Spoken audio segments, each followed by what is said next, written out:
बीते लोकसभा व विधानसभा चुनावों में हारी जेजेपी अब नए सिरे से संगठन खड़ा कर रही है, जिसको लेकर 15 जून से 15 जुलाई तक सदस्यता अभियान चलाया जा रहा है। इसको लेकर नैना चौटाला गांव धनाना पहुंची। नैना चौटाला ने कई महिलाओं को जेजेपी में शामिल किया। इस दौरान मीडिया से बातचीत में नैना चौटाला ने माना कि लोकसभा व विधानसभा चुनाव में जेजेपी का घोर विरोध था। उन्होंने कहा कि इसके पीछे कांग्रेस व भाजपा का हाथ था। उन्होंने कहा कि कांग्रेस को हरियाणा में 70 सीटें जीतने का वहम था, जिसके चक्कर में वो कई सीटें भाजपा को दे गई और इसी कारण कांग्रेस का भट्टा बैठा।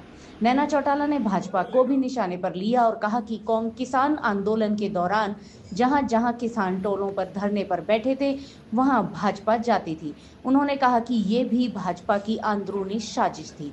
उन्होंने कहा कि अब बदलाव आएगा। अब लोग धीरे धीरे समझ रहे हैं कि दुष्यंत का विरोध गलत किया। अब लोग जेजेपी से संपर्क कर वापस पार्टी में लौट रहे हैं। भिवानी से डेली अपडेट HRY के लिए वीडियो जर्नलिस्ट पूजा तंवर के साथ दीपक मुटरेजा की खास रिपोर्ट। तो आज धनाना गांव आयु पार्टी का जो सदस्यता अभियान है वो शुरू कर रखा है, उसी के लिए आए हुए राजेश के घर हैं, बाकी हमारे सारे पदाधिकारी गण हैं, तो उसी के लिए। क्या लगता है किस प्रकार से लोग जुड़ रहे हैं? अब एक बार जो है सरकार से अलग होने के बाद जो है लोग बिखर गए थे। देखो, इलेक्शनों में तो मतलब मैं कहूँगी घोर विरोध था जननायक जनता पार्टी का हमारा, पर अब लोगों ने मतलब अब ठंडे मन से शायद लोगों ने सोचा होगा, तो वापिस जो लोग हमें छोड़ के गए थे वो ही सारे लोग धीरे धीरे धीरे जननायक जनता पार्टी के साथ दोबारा जुड़ रहे हैं। कोई टेलीफोन कर रहा है, कोई वैसे, और दिग्विजय ने भी यूथ की तरफ से अभियान चलाया हुआ है। सारे पार्टी के सभी पदाधिकारीगण जो है वो दोबारा पूरे एक्टिव होके और फील्ड में घूम रहे हैं। अपने का चुनाव में विरोध हो गया था, लोग जो है पार्टी से चिपक गए थे, क्या कारण रहा उसका? क्या बीजेपी के साथ गए थे, उसका कारण या काम नहीं होता? नहीं, ये तो मेरे को लगता है सबसे बड़ा जो एक मुद्दा बनाया था ना दुष्यंत के खिलाफ किसान आंदोलन में, और जिन्होंने बनाया था कांग्रेस ने, मेन वही थे, क्योंकि जहाँ भी धरनों पे लोग बैठे थे कांग्रेस के आदमी थे। हमने खुद ने विरोध देखा है, मैंने लोकसभा के इलेक्शन में वही लोग सारे के सारे कट्टर कांग्रेसी थे, पर जिन्होंने विरोध किया शायद उनको भी नहीं पता था कि लोग तुम्हें भी राज में नहीं आने देंगे। माहौल था कि कांग्रेस आएगी, बावजूद उसके कांग्रेस में, इसके पीछे क्या कारण मानते हैं? मेरे को लगता है कांग्रेस के ना आने का मेन कारण जो ये था कि पहले उन्होंने कहा भी दुष्यंत को रोको किसी भी तरह। उनको ये लग रहा था लोग वन साइडेड हमें जिता के लेके आएंगे, और लास्ट में जब उनको ये लगने लग गया कि शायद हम 90 में से 70 सीटें लेके जा रहे हैं, उन्होंने कुछ सीटें बीजेपी को देने का काम किया, और ये नहीं पता कि जो दे रहे हो उन्हीं से तुम्हारा भट्ठा बैठेगा और कांग्रेस हार गई। हरियाणा सरकार है, तीसरी बार बीजेपी की सरकार बनी है, तो क्या मानते जो वादे करते दावे करते पूरे हो पाते हैं? दावे तो क्या पूरे कर रहे हैं, आप ये सोचो कि जितने भी कौशल रोजगार में बच्चे लगे थे सारे के सारे बच्चे जो हैं वो हटा दिए, वापस वही बेरोजगारी चरम सीमा पर है।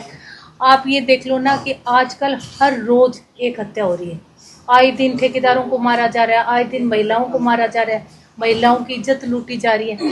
तो प्रदेश जो है वो असुरक्षित हो चुका है, और मुख्यमंत्री जो है वो इस तरफ ध्यान ही नहीं दे रहे कि प्रदेश किस तरफ जा रहा है। HAU ही ले लो आप, बच्चों पे कितना लाठीचार्ज हुआ है, आज सारे बच्चे धरने पे बैठे हैं, पर मुझे लगता है कहीं कोई सुनवाई नहीं हो रही कहीं भी।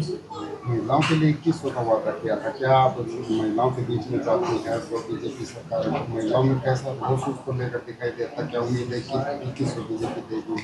देखो, बीजेपी ने सबसे बड़ा वादा जो था बीजेपी को वो महिलाओं की सुरक्षा को लेकर था। आज इतनी सारी महिलाएं यहाँ खड़ी हैं, आप किसी से भी महिला से ये पूछ लो कि आप गेट के बाहर जब निकलते हो तो क्या आप सुरक्षित हो? आए दिन गलियों में जहाँ 20-20 लोग खड़े, उनके सामने भी लोग मतलब महिलाओं के कहीं पर्स छीने जा रहे हैं, कहीं चेन, मर्डर हो रहे हैं सरेआम, तो कहाँ सुरक्षित है? प्रदेश की महिलाएं तो सुरक्षित ही नहीं है। अब बदलाव आएगा, लोग वापस जुड़ रहे हैं, लोग एक जो अंदर की आवाज़ है ना लोगों की, वो ये लोग कह रहे हैं कि इससे जो दुष्यंत का हमने विरोध किया था वो विरोध गलत था, आज भी प्रदेश के लिए दुष्यंत ही सही है। लोगों की एक भावना दोबारा जो है वो अंदर खाते घरों में बोलनी शुरू हो गई अब लोगों ने। हरियाणा सरकार को कितने नंबर देंगे, खास करना जो सीएम? मैं तो बिल्कुल ही नहीं दूंगी, क्योंकि आज जो महिलाओं के साथ हो रहा है वो तो 10 में से 0 देने वाली बात है, जो युवा छात्रों के साथ हो रहा है वो 10 में से 0 देने वाली बात है, किसानों के साथ क्या आ रहा है व्यापारियों के साथ क्या हो रहा है। तो सरकार को तो देखो लोगों ने बना दिया, और मुझे ये लगता है कि जहाँ जहाँ टोल पर धरना था वहाँ सारे बीजेपी जीती है। तो ये भी धरने चलाना भी शायद एक बीजेपी के अंदर खाते जो है वो बहुत बड़ी चाल है लोगों के साथ। Thank you.